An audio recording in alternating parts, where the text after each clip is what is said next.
نبدأ بالصلاة على رسولنا الكريم محمد صلى الله عليه وسلم، فصلوا على خير البشر.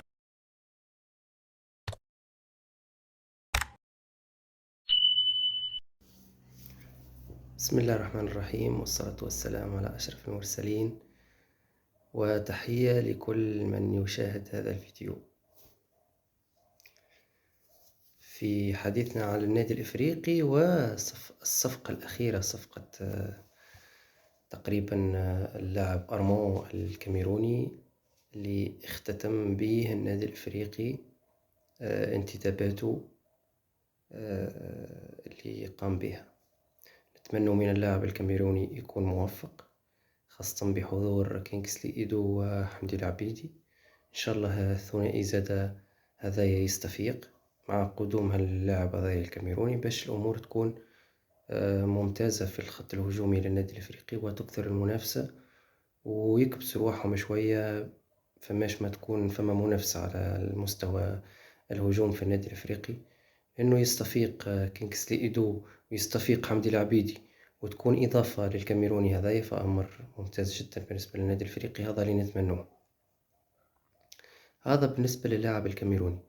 النادي الإفريقي وبانتداباته الحالية، هل هو قادر على المنافسة على اللقب؟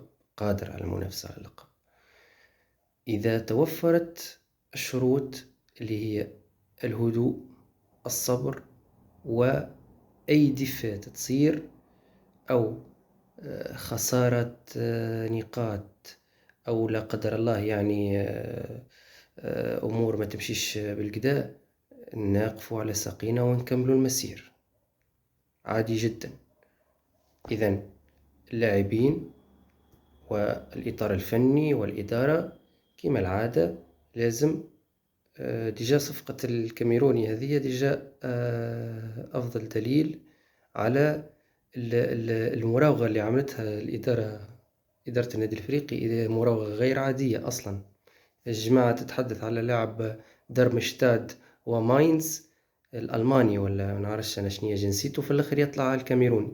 وهو الكاميروني قبل تقريبا 3 أيام 4 أيام تم يعني غض البصر عليه وإلى اللقاء، معناها قالوا له في الآخر يرجع ويلتقى يعني موقع مع النادي الإفريقي. فالإدارة موهت الجميع، و تحسوا أنه إدارة النادي الإفريقي أصبحت يعني لا يهمها لا فئة قوية لا حتى شيء، تخدم كيما هي تحب. قالوا هاو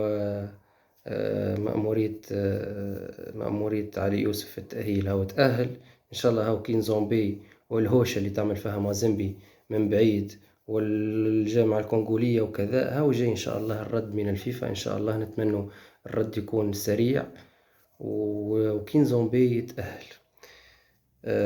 بالعودة إلى انتدابات النادي الإفريقي. النادي الإفريقي إن شاء الله يكون في المستوى ويقدم الأداء المرجو منه، خاصة وأنه بعد الانتدابات هذه نعتقد وأنه النادي الإفريقي قادر ينافس على اللقب، وماهوش وحده طبعا، معناش وحدنا، عنا فرق ممتازة في البطولة قاعدة تقدم في مستوى جيد.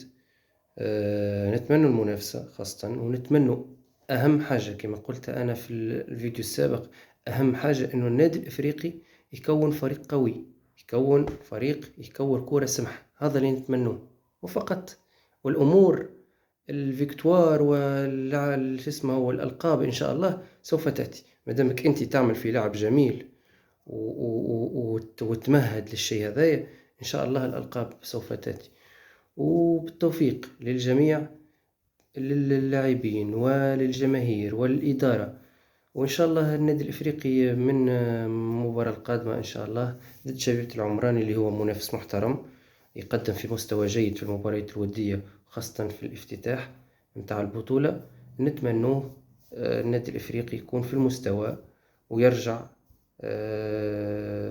للسنوات الجميلة، سنوات الألقاب والبطولات، لأن النادي الإفريقي مع عودة النادي الإفريقي كرة القدم التونسية تتحسن. وإن شاء الله ربي يوفق الجميع، والسلام عليكم ورحمة الله.